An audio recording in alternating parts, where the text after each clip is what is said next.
Joseph Dismas Mavele. Nimetumia maji kinyume cha sheria kuanzia mwezi wa 5 kwa matumizi yangu mwenyewe na mengine kuuza dola shilingi 100 kuanzia mwezi wa 5. Yaani kwamba niliona tu kwamba nimepata wazo hilo tu nikawa nimefanya hivyo kwa ajili ya njaa tu. Hamna, walikuja kuniambia tu kwamba maji usiuze. Katikati nikaacha kuuza maji. Yaani kwamba kuna muda natumia mwenyewe na kuuza afu baadaye narudishia hiyo mita inatembea afu bili inaenda kama kawaida tu. Okay, naitwa Obadia Mtuya, ni mkurugenzi wa huduma kwa wateja.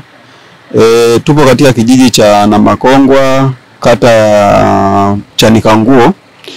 Tumekuja baada ya kupata taarifa za mwananchi ambaye ni mteja wa Manawasa ambaye amekuwa akifanya vitendo vya wizi wa maji kwa kufungua dira na kufunga mpira moja kwa moja na kuelekeza kwenye matenki na amekuwa akiuza.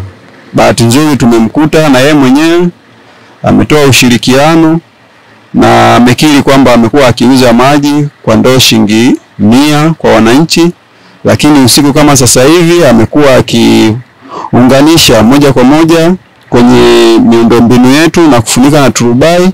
Mwisho wa siku anajaza tenki, asubuhi anauza, na imekuwa kwa taarifa zake mwenyewe amekiri kwamba zoezi hili ameanza kulifanya toka mwezi wa 5.